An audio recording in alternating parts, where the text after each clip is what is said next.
That's awesome. I want my audience to really truly now get to know you. So, who are you? First, I'm a community builder. Before I even knew it, I was a community builder. Anywhere we go, it's essential to find people to connect with. So that's a skill through living in many different places that I've grown. I also self-identify as an ecopreneur.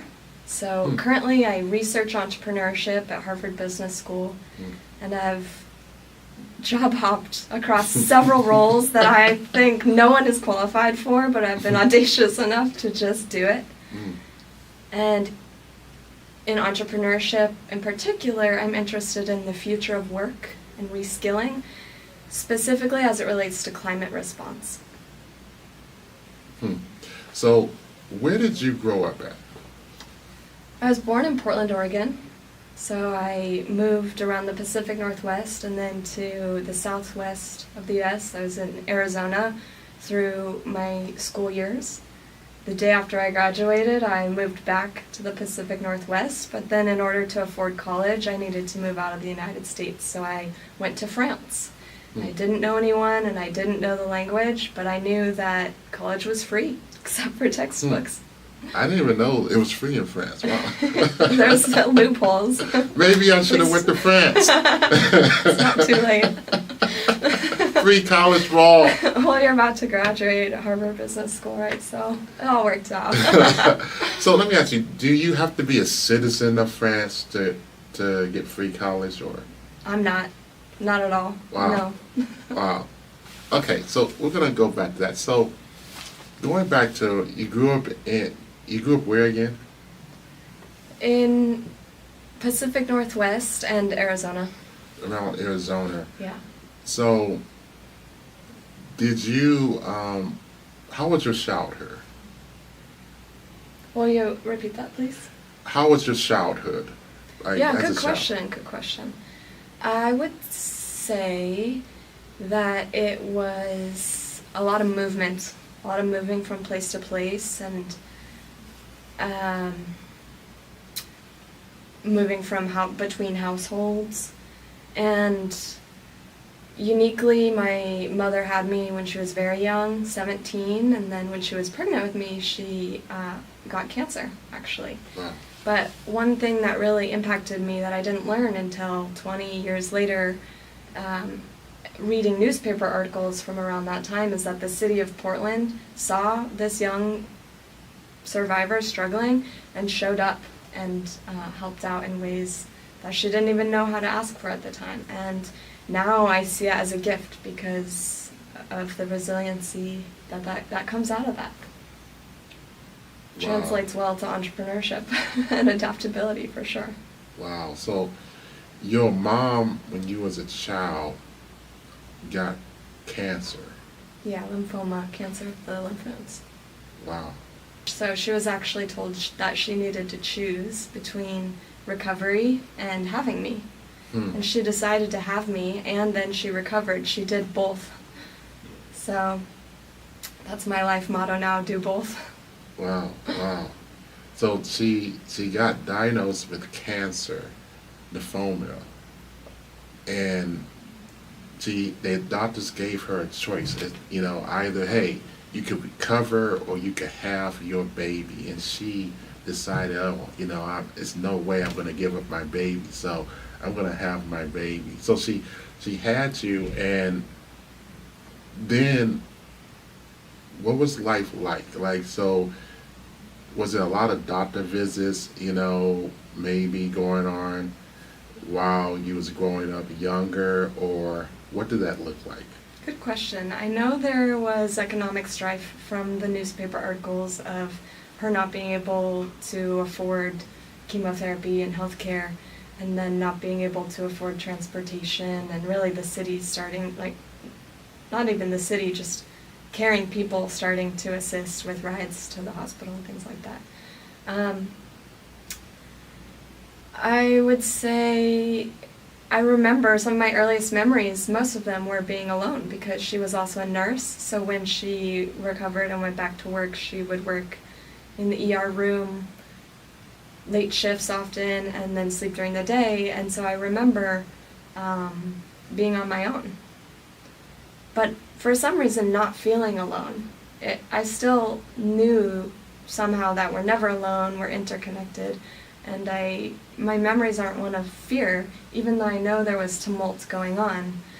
I think as a kid, sometimes you overcome fear easier. You just know you'll survive and adapt, or at least trust that process. Well, I think you hit on something that a lot of people is going through. So health, the cost of health is so outrageous today that there's a lot of families, a lot of single mothers, single fathers, just a lot of families in general who they're going through the difficulty of how am I going to pay for my medicine? How am I going to pay for my health bill? And they're struggling today. So that's something that's huge. It's a huge issue that's going on even today. But you and your mom dealt with that issue when you was growing up. Let me ask you, did you know your dad or you never knew? I chose not to because I had another adoptive father who raised me, taught me how to bike, taught me how to swim, who I called dad. So when I started receiving letters from I call him my bio dad, my biological father, I said, I don't know who this is, but I don't need another dad, until I was 20, and then I became more curious, and still am. We actually just met up last weekend. We went to a farm festival music concert. And it's interesting meeting up with my bio dad because we haven't spent much time together. I can count on one hand the times I've met this man. But we're very alike, so it's an interesting experiment in nature versus nurture. Wow. How was it like growing up not having your biological dad as a child? At the time, I think I just went with the flow. I didn't think there was anything wrong with it or that it wasn't normal. Now, I think it's a little confusing for everyone to know their role. I've had both dads, my bio dad, my biological father, and my adoptive dad, express to me that they don't know what their role is. And so we've needed to navigate what are both of their strengths, what are things we all need to work on communicating, how can we make time for everyone, where to go for holidays, and what's worth making time and space for. At what age did your biological, your your biological dad, your adopted dad come into your life? I was 5 or 6 years old when he adopted me and I took his last name legally. Was that your choice? Did they give you the choice of that, or it was just done? I was happy to invite him into our family and have him as a father figure. If I had said no, it probably still would have happened. I wasn't disruptive yet. Critical thinking skills would come later. So now you go to high school. What does that look like? It's funny because a lot of these ties still ring true, right? So in high school, I tried to do it all. I was in jazz band and I was on the competitive cheer squad. I was running track. I was doing a lot of different things, and one thing that I liked about that is it meant having different social circles. One of my favorite things still to this day is to bring different social circles together. Promise people or encourage them, like, by the end of today, you'll have new friends you couldn't have even imagined. And so I think that's become a superpower that in high school, of course, is awkward for everybody. So you always been, I guess in high school you was that person who was always looking to bring people together. I was still an introvert, and I only became extroverted by pushing myself out of my comfort zone again and again. But I think in high school, I was very much an observer out of my comfort zone because I was trying a lot of things that I, quite frankly, was bad at. But I got good at being bad at everything. I'm interested in a little bit of everything and everybody, and I just want everyone to be friends. What would you say was the thing that you excel in? Like it was like your thing. It was a sport. Was it a type of different activity, music, gymnastics? What would you say? Collecting books and writing. So even though I was experiencing a lot of these different things, at the end of the day, as an introvert, I would hole up and I would read or write. Definitely reading and writing. Wow, wow. You know, I feel poetry coming on. Are you a poet? Honestly, the heavy books was like the only anchor that I had in all of our many moves. So I would say, fine, we can move again, I guess. I didn't really have a choice. But we have to bring my library, so good luck carrying that. So, you was in high school. What city did you go in high school? Carefree, Arizona. Carefree, Arizona. Or you were in Arizona, and now you're preparing for college. Yeah. Explain to me that. Yeah, so if I'm remembering correctly, Arizona at that time was ranked 50 out of 50th place of the 50 states in terms of funding for public school education and test scores. Wow. So Arizona and Hawaii are often ranked low, and I don't know, but I also see Hawaii and Arizona consistently ranked the highest in terms of indigenous population, and so I wonder if there's correlation with that. When it came time to apply for college, actually months later, my adoptive dad said he found my application letter in the trash. Like, I was a perfectionist, remember? And writing was the thing I was supposedly good at, so I didn't want anyone to see that. I wrote an essay about coloring books and coloring outside the lines, and how that's the secret to win coloring contests, is to color the pumpkin blue, or like the least expected thing. That's how you catch attention and you spark creativity, inspiration. Doing it different. Wow. You know, I heard a quote, and it was like one of my models when I was growing up. It said, "You laugh at me because I'm different, but I laugh at you because you're all the same." And is that not being afraid to be different? And sometimes, you know, people want to follow what everybody else is doing, but there is a superpower with being different, with being who you were created to be, you know, and that's amazing that you say that. So coloring, you know, outside of the lines. So, all right, so why did you throw it away, though? Well, at one point, I was at a table with each dad on either side. My adoptive dad saying, go to college, and my biological father saying, travel. And I didn't know what to do. I guess I wanted to decide for myself at that point. Plus probably perfectionist tendencies. So did your biological dad go to college himself? At the time, I didn't know what a first-generation student was, but I was one.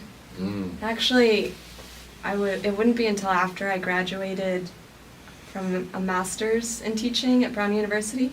After that, I would learn what a first-generation student is, and that I was one. Wow. And you touched on a point. See, sometimes it's hard for people to see things they never done or never did, right? So, and a lot of times people see for your life as far as they have went, right? So if I went to a particular point, I only could see your life going to that point as well. And it's something when you have dreamers, right, who say, hey, you know what, maybe I only got to this point, but I see so much more for you, right? Mm. That I want you to go way further than I ever did. Yeah.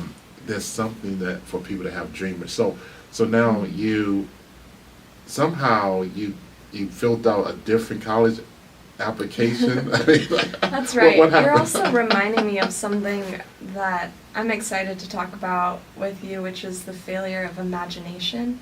I think it's so important to dream. Yet if you don't know what you can dream, what can you do? I want you to just touch for a moment on why is it so important for people to dream.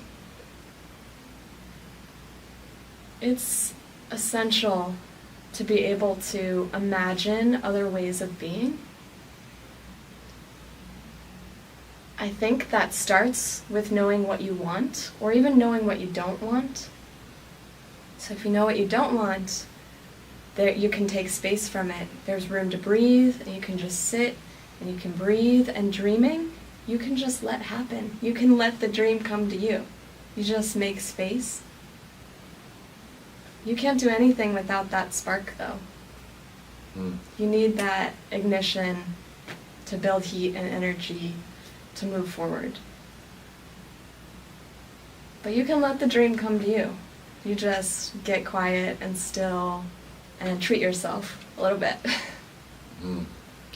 Yeah, I always say that until you see it and until you believe it, it will never become reality.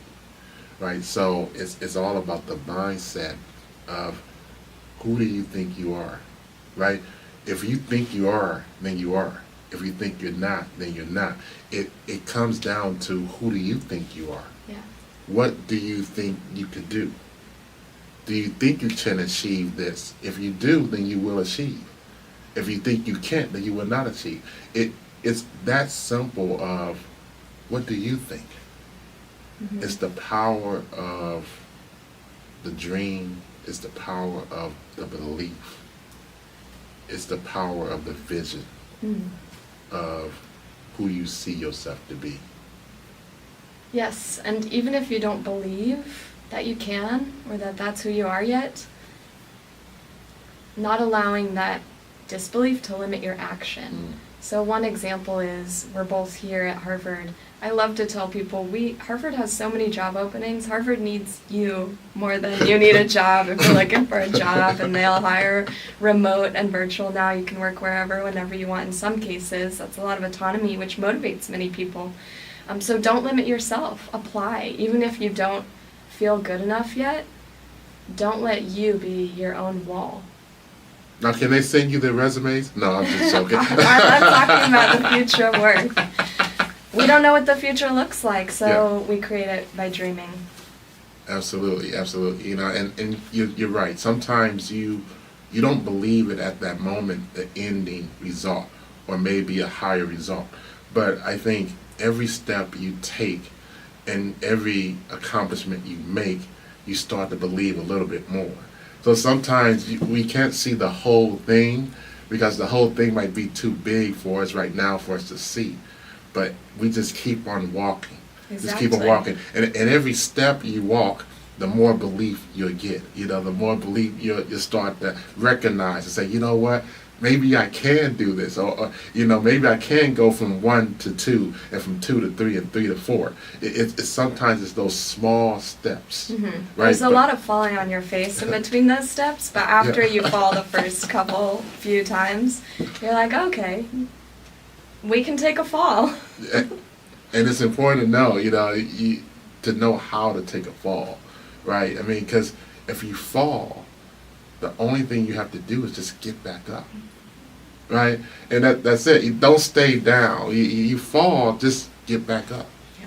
Because you will learn more from that fall than you ever learned from that walk. Yeah. It's the falls in life that teach you the most. Totally. Now I think of the fall as a dance step. Whoop, nope, that was just a forward back step. It's like you got some good moves. You know, that dance step. All right, so now you're going to fill out your college application, okay? And who do you apply to? I mean, tell us about that. Yeah, so I remember distinctly my senior year of college. I was, big surprise, in a bookstore, and I found this book on colleges. And I opened and saw the seal of Brown University, which is 4 books. Books. I thought, oh, I belong here. And then I also read that they play Frisbee on the green. I thought, I gotta go. Of course, every college plays Frisbee on the green. It would have been a great experience anywhere. But explain to them what Frisbee on the green is. Oh, ultimate Frisbee is one version, or just throwing a Frisbee back and forth. That's it. Anyone can do it. You don't have to throw or catch well. You can just stand in the circle and cross your arms so no one throws to you, and then you're still part of the camaraderie. So I really wanted to go to Brown, but I didn't even apply because a family member was supportive of this dream of mine. Right now I thought I was good enough to go to the college of my dreams. And so this family wanted to be supportive, to support that dream, but also reality check, to not set me up for disappointment. So we visited campus. We flew cross country in the middle of a snowstorm, which she thought would dissuade me, but coming from Arizona, I thought, this is great, I can do snowstorms. And I met with an academic counselor who told me actually my grades of mostly B's probably weren't good enough. That squashed my dream just enough for me to not apply at all. Wow.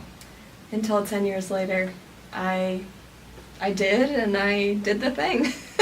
Wow. So someone spoke, and I'm going to call it, this might be too strong, but I'm going to call it death into your life, right? Your dream. Yeah. And you end up squashing your dream for Brown for 10 years. Yeah. And then something rose up within you to say, hey, you know what? I'm going to go for my dream that I had 10 years ago. Talk to me about that. Yeah, you're so right. And, I think it came from a good place. I think it came from not wanting to get my hopes so high that I had a low. And then it wasn't until I was in France, I studied there, and then I taught there. That was my first job out of college, which is another great way to travel and see the world. So wait a minute, so did you go to a different college instead of Brown? Yeah, my undergrad I studied in France. Okay. And then I taught in France and was figuring out my next steps. I was either going to keep teaching in France, go to business school in France, and I applied for a job at Brown writing social studies textbooks. Wow. No one's qualified to do that job, I promise you. And people told me, Brown will probably hire from within. Who are you? I said, I tried that route the first time around. Let me try. Let me just throw my hat into the ring. And some friends helped me do practice interviews. One of them asked me, so tell us about your favorite book. I said, they're not going to ask that. They asked that. I gave them that. Wow, I should have studied that question. I was ready. And for one reason or another, I got the job. I think it was because of the same international experience that I needed to do out of economic necessity to pursue my dreams and to go to college. Wow. So you got the job at Brown, and then you decided to go to school there? Yeah, exactly. So the job at Brown, writing social studies textbooks, brought me back to the U.S. And then after 2 years of that, I thought, this is great writing, but it only matters if you're sharing the history and current events with people. And I wanted to work with young people, so I went back into the classroom. Hmm. after a master's in teaching. So. From Brown. Mm-hmm. Wow. And I'm assuming that they paid for it, so that's even better.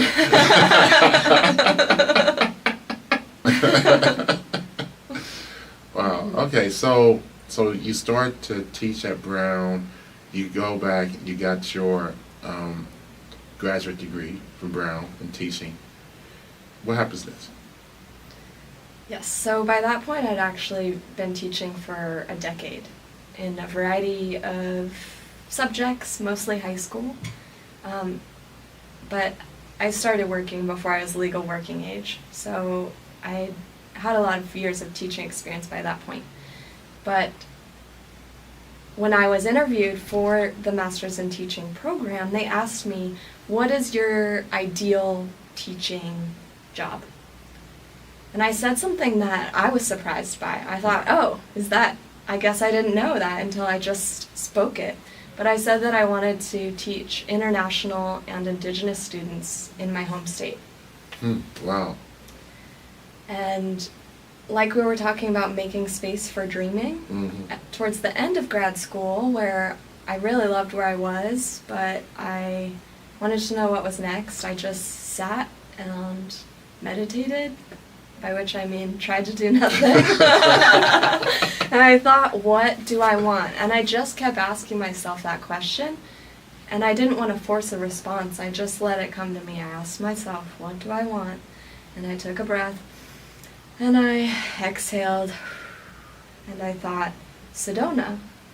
So then I Googled Sedona, Arizona, and there's an international indigenous school founded by a Harvard education and graduate student with over 6 tribal nations represented by high school students. I thought, I'm going to teach here. Wow. So you pack up from Brown and you go to Sedona. Well, I did a summer stint in Paris teaching. All right, so you went to Paris before you went back to Sedona. Okay. You got it. That makes more sense then. A little bit of boomeranging. So what happens next, right? Yeah. You know, I wasn't planning on talking about this today because it's hard to talk about.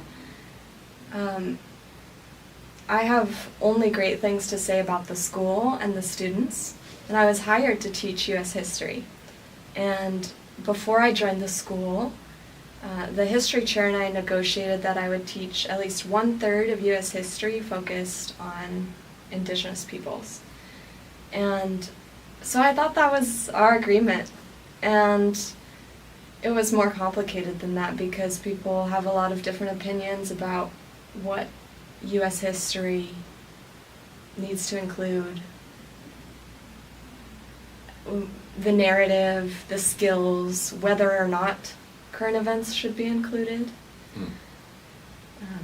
So I experienced backlash at the time. Again, I didn't have a name for it. I didn't know about the national critical race theory backlash against teaching inclusive, diverse, and creative, multiple perspectives and skills for the future that we need. Wow. Which is not even what critical race theory is. So right, it's not correct. I get it. What the confusion, critical thinking. No, you're right. But the banning, now we see more states in the U.S. than not do not allow teachers to talk about race and gender at all. So when you're teaching about women's suffrage, that's a little hard. For example, I was actually told not to teach past women's suffrage at one point, just based off of more so parents' feedback than anything. Again, coming from a good place, parents want to prepare their students for college, mostly, not for an uncertain future. So the school that you were teaching at, it wasn't mostly indigenous? It was mostly international, so I believe, over 100 countries represented, over 6 tribal nations. We did very adventurous field trips that I rave about. I super appreciate the hands-on, lots of farming and gardening, and it was an IB curriculum, so an advanced academic curriculum. And just as one example of that, we had a high school student from the Havasupai Nation, and she went to DC as a representative advocating against uranium mining in the Grand Canyon. So these high school students are wicked smart, and they're going out into the world and using their voices. And at the same time, this private school is like many organizations and people today, struggling financially to know how to sustain its programming. And therefore, I would say, maybe, I could be wrong, had an uneven distribution of which voices in the community and primarily parents of students had a say in what was taught. Yeah, I think that it's important for people to know their history, right? Because if you don't know your history, then how can you correct it? And I think a lot of people, this is called motivated to fail, but a lot of people are so taken back from failure that you only want to talk about success, right? But it's inside of those failures, those are the things that really you're going to actually gain the most value from. Those lessons inside of those failures. Absolutely. And that's why, I'm on a mission to help change the mindset of what our society view as failure. To stop making it some type of, how could you ever, get past a failure. A failure is just a stepping stone to success. If we don't celebrate our imperfections, we neglect our humanity. We are imperfect, and that's worth acknowledging and actually celebrating, I think. Yeah, absolutely. And that's the only way you could truly become better, is that you recognize where you need to improve. And you're honest, yes. Yes, to be your honest self. All right, so you're at the school. It's not really going the way you envision. And I understand it's because I have parents on one side telling me that the curriculum is too liberal, and on the other side, other parents telling me the curriculum is too conservative, and that it's causing disruption for administrators, making their job harder, which was never my intention. I just felt appreciative of students' feedback, which included written feedback such as, I thought I would take the same U.S. history class that I take year after year after year. This was hands down the most advanced accelerating class that I've ever taken. Now I see that different indigenous peoples also inspired our democracy. And students saying, now I define history as the present. History is your connection with your neighbors. It's the recipes that your family passes down. It's your art and your voice and your contribution to tomorrow. And so for students to have grasped that made the fall worth it. Wow. Yeah, so you had to, it cost you something. You had to pay a price to try to advocate for your students. Yeah. So now, what happened? So now you advocate, and what lost my job, my financial security, and my dream, right? I thought this was it. I thought this was the ribbon on the package, and that I would that that's where I belonged. That had to have been devastating. Well, and then the pandemic hit. And I thought, if teaching at this global school was not unifying, I thought maybe I'll teach environmentalism. Surely we can unify around our planet. So I moved again across the country from Sedona, Arizona to Unity, Maine, and co-founded as one of 4 founding teachers the Ecology Learning School, Maine's 10th public charter high school. Wow. We taught in person throughout the pandemic, mostly outdoors in Maine in the winter. Wait, outdoors in the winter? Yeah, we taught them how to layer up, first of all.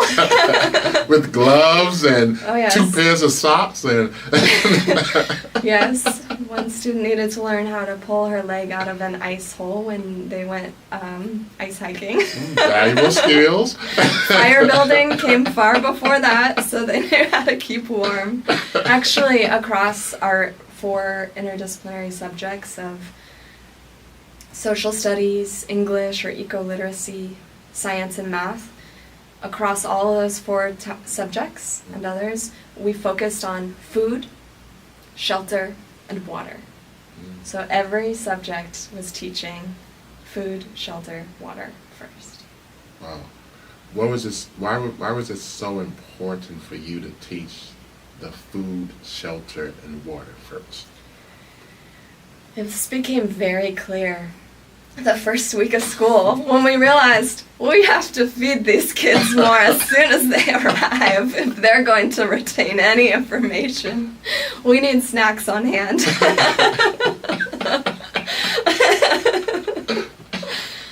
I think that example speaks for itself. You see, out of challenges brings creativity. So when you have the challenges. So, all right, so you moved to Maine, you started teaching outdoors in freezing weather. We didn't have a building when I got there, but we fundraised and secured a school building, so we had a place to retreat to and mask up. Okay, how long did the fundraising take? About a month. Okay, so that's about a month. Hey, so that's not so bad. You had to deal with That was the least of our problems, honestly. with the ice cold and the snowstorms and everything else that comes along with Maine in the winter. Yeah. So what happens after that? Yeah, so the week before school started, we secured our building, and the head of school, who had never been a principal before, which I really admire, just do it, gave us a tour of the school building. And there was nothing. I said, so do you want me to go get whiteboards or notebooks so we have something to write with? And then I said, also, as the English teacher, initially I was the English teacher, but I soon became the English, social studies, French, arts. We needed more people, honestly. Wow, yeah. Did everything. I said, in order to teach English, I either need books or a projector. I can do my job with one of those 2 things. And we're getting a tour of our building. The principal tells us some generous people have donated used art supplies. So she walks us over to said art supplies, where there's a pile of, really a mountain of used felt with shapes cut out of it. And she turns to me and says, "MacKenzie, I thought of you because you're into bookmaking." So we made our own books. Wow. From having school outside, they're going to a building that had pretty much nothing inside of it, and now you get to make your own books. Did the students help you make the books? Oh, By November, so school opens in September, Okay. October. By November, we were doing NaNoWriMo, National Novel Writing Month. I said, you will write a novel. It can be a graphic novel. It can be erasure poetry. It can be a collage if you can defend it as a novel. So everybody's doing novels. In French, we did bilingual cookbooks, so we got creative. We eventually got books. My grandma made sure we got some books in there. Wow. All right, so you're now you're teaching pretty much everything. Did you all do actually cooking there as well? You're doing French cookbooks, so did you cook? The principal was also the cafeteria worker, and eventually we enlisted students in the culinary arts, which actually was a framework that I'd seen work really well at Beacon Charter for the Arts in Rhode Island, where students, again, learn all of the state standard interdisciplinary subjects and choose a major between visual arts, performing arts, or culinary arts. So when the student graduates, they also have an expertise. Wow. They have confidence, they can cook for themselves, which during the pandemic, I knew students who were quarantined and had never cooked for themselves. So food skills are essential. Hey, and it's so scarcity could bring about skill set, right? So I recall from my own life, at 12 years old, my mom said, hey, you know what? You guys gotta cook for yourself, right? You go in there, cook you some food to eat. I was like, what? I don't know how to cook. So I asked these, I burnt a lot of food, learning, but now today, I'm pretty much able to make anything. Mm-hmm. So it's funny how scarcity. What's one thing you love to cook? So I'm big on soul food. So macaroni and cheese. Yes. I love that, right? but yeah, I could do pretty much anything. Except I don't bake. So that but cooking, great. It's more precise. Right. I'm more Baking. experimental as well. So yeah. So what's your favorite dish? You've been to Paris and all over the world. I also like cheesy potatoes, classic. So we both love cheese, right? Yeah, exactly right. And France has more cheeses, more types of cheese than days in the year. So you'll run out of days before you try them all. Wow. Okay. So all right. So you all are making your own cookbooks and doing your own different classes, and you're teaching all these classes. So what happens next?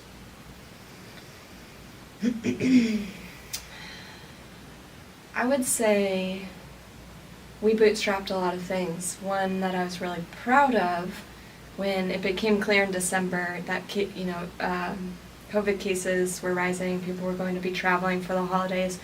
We needed to innovate, and we decided to let students again be part of the steering. So we did passion projects where students over the course of a month would identify a meaningful project to themselves.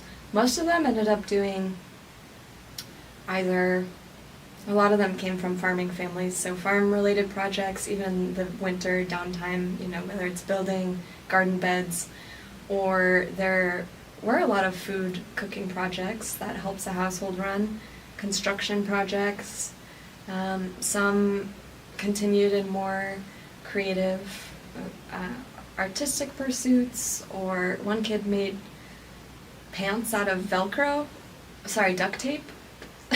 So some people got, Pants out of duct tape. He thought, I have duct tape, what can I do with this? And he made snow pants, actually. He wore and swore by the rest of winter, which in Maine lasts from October to May. Was he able to take it on and off, or did it just stick to his body? Maybe that's why. And then at the end of the month, we had a gallery style where students prepare to present their project, so they have some stake in it, be prepared to share. And they get to walk around and get to know their classmates' passion or situations a little bit better. It felt like a strong community building today. It felt like a strong community building event and continues today. The school is still growing by 50 students every year, and they're still doing passion projects. I started teaching entrepreneurs to pitch to investors at that point. Wow, okay. Now, did you do this still in Maine, or did you move somewhere else? Yeah, I started in Maine. Okay, so now you're teaching entrepreneurs how to pitch to investors, and where does that take you? That wasn't my first foray into entrepreneurship, but it got me even more excited. One thing that I loved about teaching, and I was sad to feel like I couldn't afford to be a teacher, that it wasn't a livable salary, even though I had humble means, wore my winter coat in my house, tried to make it work. But one thing that I love about teaching is every day is different, and you're responding to people. That's your main job, is what can I do for you? What do you need? You can do this. Just try, you got this. And it's similar in coaching entrepreneurs, and everybody's business endeavor or idea or dream is different. And so I like parsing that out and then identifying stepping stones that people might not see yet. Wow, and a commercial break. Whatever we're paying teachers, double it. I'm just Absolutely. I'm just saying, we need to double it, whatever we're paying. So it makes sense, honestly. These are your kids, right? I think a lot of people realize in the pandemic, teaching takes more than you might have imagined. You might have had a failure of imagination if you thought teaching was an easy gig. Now add, 30, 50 more students, and you want your teachers to be thriving, not just surviving. Yes, please, double it. They do so much, I have a lot of admiration for teachers. All right, so now you're teaching entrepreneurs how to pitch, and where does that lead you? Do you stay in Maine, or do you go somewhere else after that? So it's funny because we were teaching food, shelter, and water. And shelter fell through for me. The housing in Maine doesn't support the population, and so I moved into a house that I thought I could afford as a single person, and it was inhabitable by law. So I learned the first time I took a shower, it flooded the kitchen. Wow. And ironically, the same week I moved in, I will say that I have 2 cats. One of them had a different perspective of the flood. She loves water, so she was frolicking around like, this is the best place we have ever lived. Swimming pool in the middle of the floor. Swimming. And ironically, that same week, I'd gotten a scholarship at Harvard Kennedy School of Governance. They provide funding for people to be able to come from all over the world. I found a cat sitter, and then I went to Harvard Kennedy School, was able to compartmentalize, be my perfectionist worker bee, and present on what I feel most passionate about, which is democratizing teaching and learning by learning from different Indigenous people's histories and current events that I think have been all along an inspiration to democracy in the United States and world. And when I presented, I was encouraged to apply for a job. So that's when I knew that even if your life and your housing are falling apart, you can still act in line with what you know is true and what you feel most passionate about and what you dream about, and that can carry you. Wow.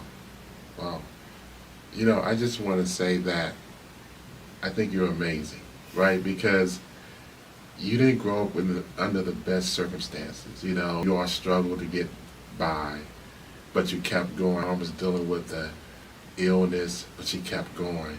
You guys kept going, and it led you to who you are today. And it's just amazing to hear your journey, how you started at that point and you ended up at Harvard. And there's a lot of falls and failures in between, but you never stop. You never stop. And I just think your story is amazing. There's a lot of people who's listening to us right now, and you might not see how am I going to move and even get to tomorrow. But you just got to keep going, because just because your today look this way, it doesn't mean your tomorrow has to look the same. You was up there walking in floors that had a flood, from your Put on my teacher's hat, sat up straight, and said, "Good morning, students." but you didn't let that keep you down. You kept on going. So I just want to just give you a shout out, just say I think you're amazing. Thank you. No, I don't think my story is that unique. I really believe that I'm convinced anyone could work at Harvard at this point. Not that I don't honor and respect. This is a wonderful institution. I think one of the best things about it are the diversity of people from different socioeconomic backgrounds. So that's just to say, if you want to apply to something, please do. Wow. I want to ask you, what advice would you give your younger self as you look back on your life? What advice?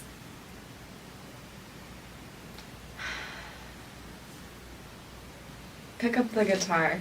This is a metaphor, okay? Bear with me. I started to say, stop people pleasing. However, actually, we need people.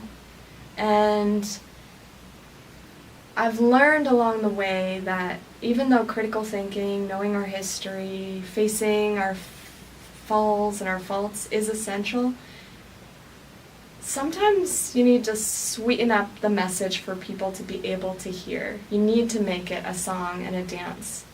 You need to make it inspiring. Because when someone's in pain, we naturally turn away from that. We're empathetic. We feel pain when another person is in pain. So we need to be able to tell our story in a way that feels like a dream. Wow. Is there a particular song that when you're feeling like kind of down that you go to? It's like this. There's something about this song that does something to me. If it is, what song is it? Yeah, I really like Ziggy Marley's "Gotta Be True to Myself." How does that go? Day in, day out, I ask many questions.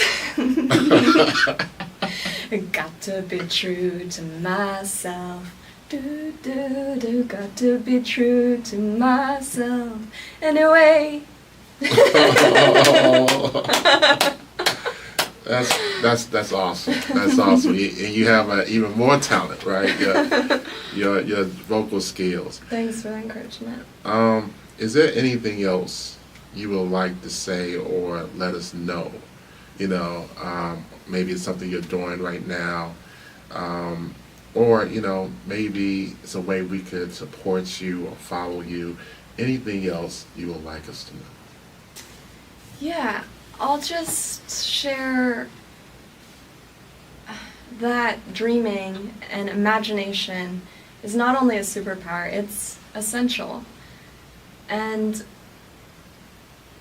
one example of a failure of imagination, I'll go back to teaching and to students I've heard from. Maybe in high school you read Lord of the Flies. This is a text that students are assigned again and again and again. And actually, failure of imagination, the phrase, which is now used in different contexts, was coined by the author, William Golding. And he warned society against what he calls the biggest failure, is the failure to imagine alternative ways of living. And what's funny is, Lord of the Flies, students are, know the story well and are still horrified every time because it's a violent book. And it's fiction. However, there's a true account in history that is very similar to Lord of the Flies that was a lot more peaceful and constructive. So there's a Dutch historian, Gregman, and he wrote a book semi-recently, in the last few years, called Humankind, A Hopeful History.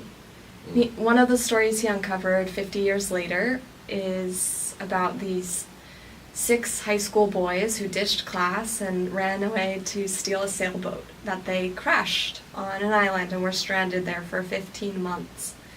And instead of acting violent towards each other, like in the fictional account, they actually constructed buildings, athletic centers, they formed lifelong friendships.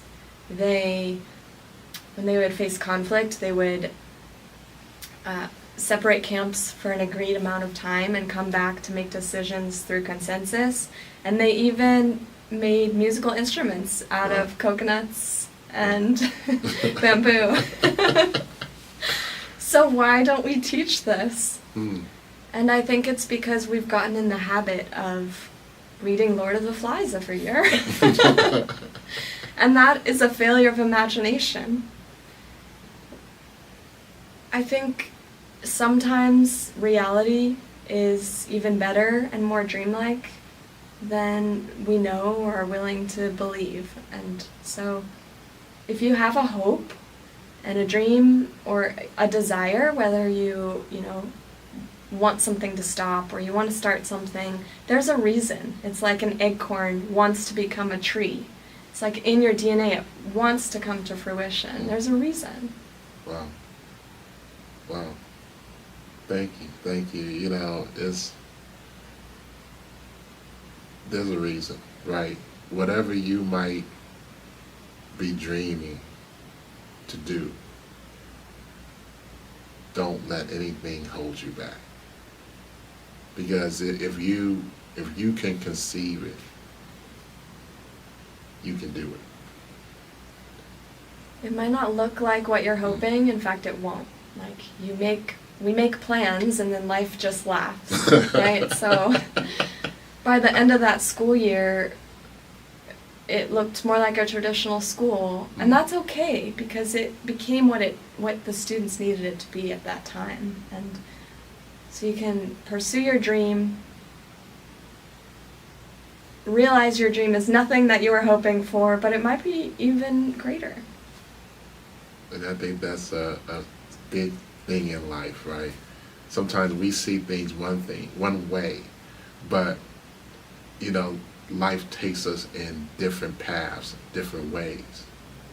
But I believe that, it's something I always tell people. One of my mentors said that life didn't happen to you, it happened for you. So life is just taking you on this journey to be your best self. The only thing we have to do is every day we wake up, try to be better than yesterday. We're not judging ourselves off of other people. You're judging yourself off of yourself. Can I be better? Can I do better than I did yesterday? And if we just keep on trying to be better, what's going to happen is, even though it might be zigzags, but we're going to end up to a greater and greater height. MacKenzie, it's been awesome talking to you. Thanks, David. Thank you so much. Thanks for listening.